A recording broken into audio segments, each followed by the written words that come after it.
he shares lessons that he took from interviewing more than 40 billionaires. One of the important lessons that he highlighted is every one of the billionaires had. Allah subhanahu wa ta'ala says in Sūrat al-Fātiha verse 4, بعد أعوذ بالله من الشيطان الرجيم مالك يوم الدين, the only owner and the only ruling judge of the day of recompense, يعني the day of resurrection. This verse implicates that we should prepare for that day by taking account of ourselves, by taking stock of ourselves. As a matter of fact, Ibn Kathir, in his tafsir of this verse, he includes the statement of Umar ibn al-Khattab radiallahu anhu, highlighting this. He quoted him to say, hold yourselves accountable before you are held accountable. Weigh yourselves before you are weighed, and be prepared for the biggest gathering before he whose knowledge encompasses your deeds. The great scholar Ibn Qudama rahimahullah quoted Umar ibn al-Khattab radiallahu anhu in explanation of a verse where Allah subhanahu wa ta'ala commands us to take stock of ourselves. In Sūrat al-Hashr verse 18, Allah subhanahu wa ta'ala says, يا أيها الذين آمنوا اتقوا الله ولتنظر نفس ما قدمت لغد. O you who believe, fear Allah and keep your duty to Him, and let every person look to what he has sent forth for tomorrow. Ibn Qudama rahimahullah, he explains this verse saying this refers to taking stock of oneself after doing any deed. Therefore Umar ibn al-Khattab radiallahu anhu said, take stock of yourselves before you are brought to account. And he quotes Al-Hasan radiallahu anhu, who explained with regards to taking stock of yourselves, taking yourselves to account, that the believer is responsible for himself and must take stock of himself. Afterwards he said, and he, referring to the believer, may do something without thinking, so he starts checking himself, saying, why did I do or say that? By Allah, I will never go back to that again, if Allah wills. As you can see here, part of taking stock of yourselves is to question yourself. Why did I do something or not?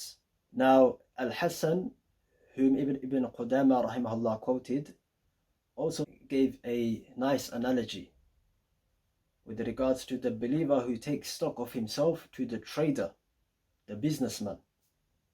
He said, so it should be understood that just as the individual should have a time at the beginning of the day when he pledges to restrain himself and to do righteous deeds, he should also have a time at the end of the day when he examines himself and takes stock of himself and all that he did, just as traders in this world do with their partners at the end of every year or month or day.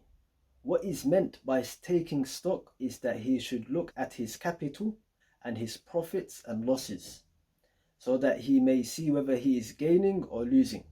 In religious terms, his capital is the obligatory duties, his profit is supererogatory deeds, and his loss is sin. So let him take stock, first of all, of obligatory duties, and if he commits a sin, let him impose on himself some sort of punishment so as to make up for his heedlessness. And this is quoted in Mukhtasar Minhaj al-Qasidin, page 373. So, based on what they have mentioned, I want to highlight that there's two types of accounting. The first accounting is the taking stock of oneself individually, personally. So from time to time, we check ourselves. Okay, did I pray my 5 daily prayers on time? Did I slack? If I slacked, why is that the case? The key word here, the key question here is why. Okay, why did I not pray on time? Why did I not pray early? What's distracting me? Is it the dunya? Is it the love of business, etc.? And all other obligatory duties. the rights that we have to give to others, our parents, family members, colleagues, brothers, sisters, etc. When we reflect and ponder over ourselves, when we take account of ourselves, what we are doing is we are constantly optimizing ourselves. So now, taking account of ourselves is not just limited to ibadah, acts of worship, but it extends to the duties that we have. So if we have a profession, we have a contract with someone, we are a professional, we want to do things with ihsan, then we have to take account of ourselves with regards to our profession. If we are on the journey of entrepreneurship, then we need to take account of ourselves with regards to our activities, our actions in order to achieve our goals in terms of entrepreneurship. First of all, we have to check, okay, are we doing things in the halal way? So, for example, if you're a businessman or entrepreneur, we should learn the fiqh of business, get the foundations with regards to the Islamic principles and teachings pertaining to business or entrepreneurship, so that we ensure we don't do that which is haram, we don't go about in a way that is haram. For example, drop shipping, right? The usual way of drop shipping can be haram, right? But there may be a different way that you take which can lead to it being permissible. So you can do your own research, ask the people of knowledge and scholars regarding that. So that's pertaining to the self. The second type of accounting or taking stock of oneself pertains to someone else giving you accountability. So we get a mentor, coach, consultant with regards to the deen, Islamic scholar, sheikh, our teacher. They can give us some level of accountability, which can help us to stop the wrong actions, to stop the bad practices, and to rather, achieve even more, be more productive, take the better strategies to achieve success in the dunya and the akhirah. So we should all take Islamic classes. Okay, once a week we take Islamic classes, and what happens is, over time we can develop a relationship with this sheikh, this teacher, this scholar, and naturally he will get to know you, and based on what he is aware of in terms of the society, how people go about, he can give you mentoring indirectly through the classes by adding in, very useful pieces of advice to help you, cleanse your heart from diseases, guide you towards fixing wrong behavior that you may be conducting with regards to business, entrepreneurship, etc. So if he is aware, for example, of the business project that you're doing, the entrepreneurial journey that you are upon, because you've told him about it, you've had a conversation in private with regards to that, then he can advise you accordingly. So that's important. Okay, as a businessman, as an entrepreneur, attending this class, of course, like I mentioned, do fiqh of business, but even if you've done fiqh of business, attend a different Islamic class, because you will still have that, contact, that relationship with your sheikh, and you can ask him questions at the end of the session.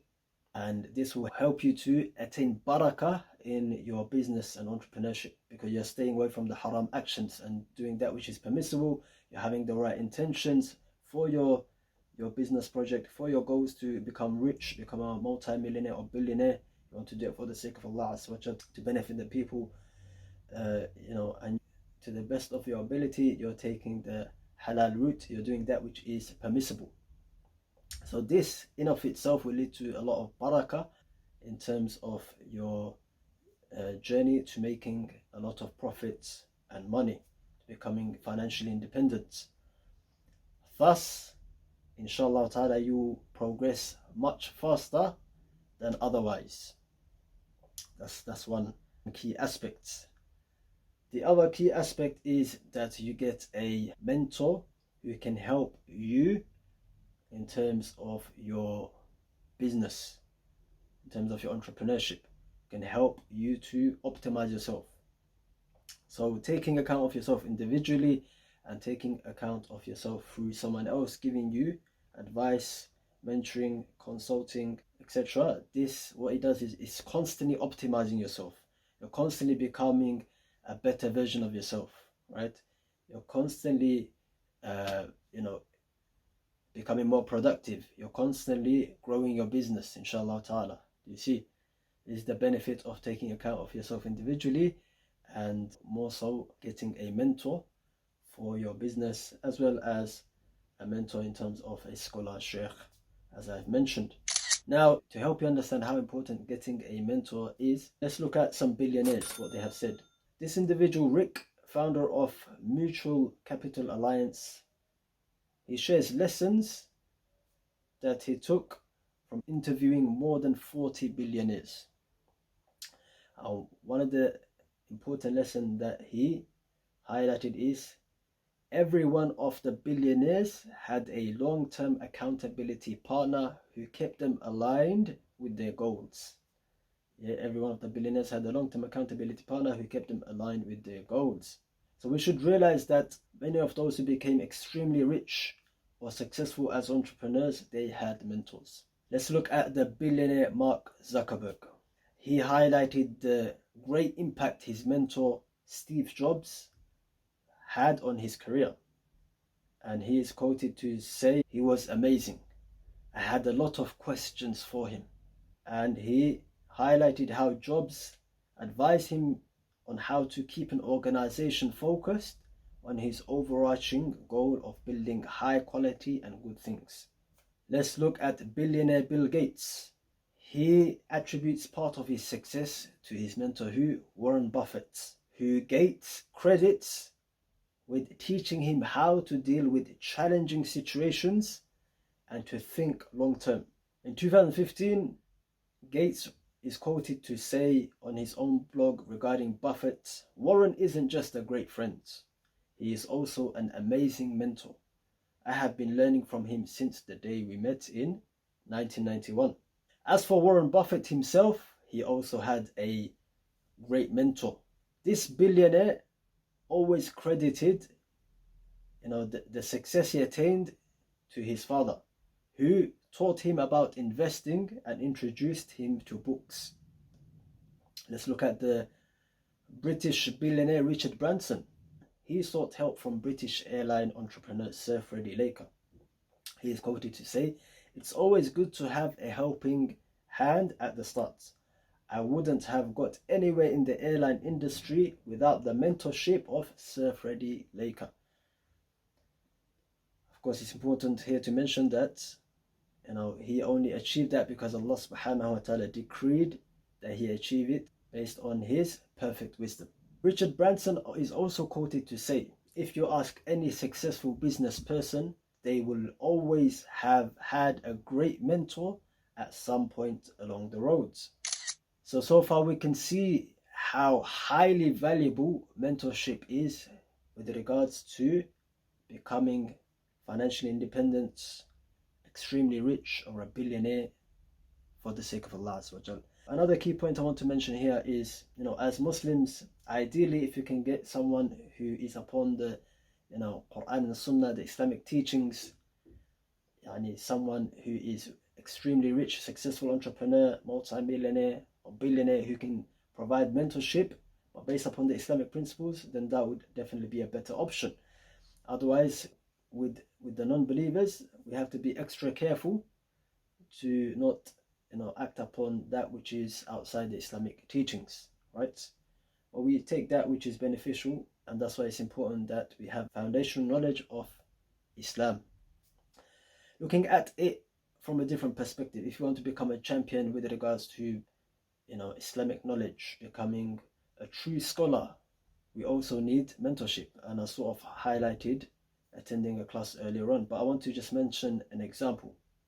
One of the greatest Islamic scholars of all time, without a shadow of a doubt, he's quoted so many times, even in current times, Shaykh al-Islam Ibn Taymiyyah rahimahullah, great scholar, and he mentored individuals who became great scholars themselves. And the famous of his students who became a great scholar in his own right is none other than Ibn al-Qayyim rahimahullah.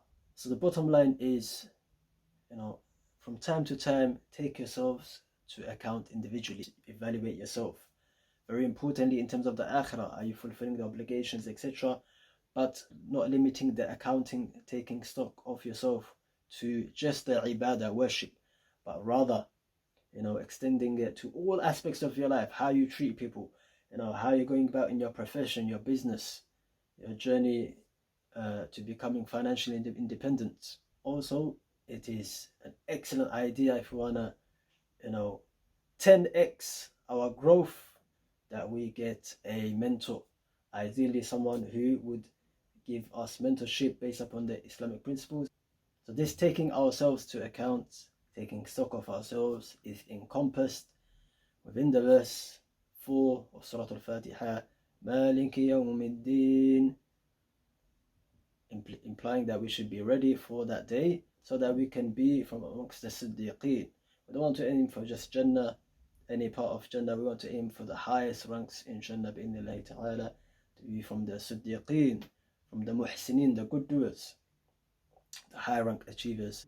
Now, I want to just quickly mention here, before we finish, that we should not now get a mentor and we see the results, we're getting rich, etc., and we're loving it, we're enjoying it, we feel temporary pleasure or delight due to the results that we see, and that leads us to forgetting Allah subhanahu wa ta'ala. We're not praying on time, we're slacking in our salah.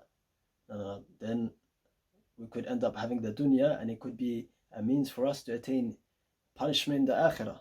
So what was the point?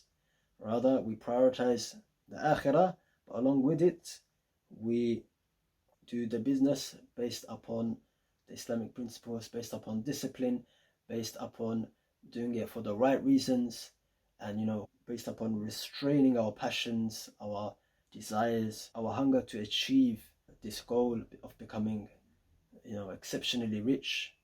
And at any time, if we need to sacrifice the dunya, the riches, the entrepreneurial projects for the sake of Allah Azza wa Jal, for example, we found out this aspect of it is haram, and if we now stop this, we gain that knowledge. A sheikh, a scholar told us, advised us, no, this particular aspect of your business or this type of project in your entrepreneurial journey is forbidden. Question is, are you going to sacrifice this? What's more important? At this point, we have to sacrifice it. Like Abdurrahman bin Auf radiallahu anhu, he sacrificed his wealth in Mecca to do hijrah to Medina for the sake of Allah Azza wa Jal. That's it for this episode. Stay tuned for the next one. Assalamu alaikum wa rahmatullahi wa barakatuh.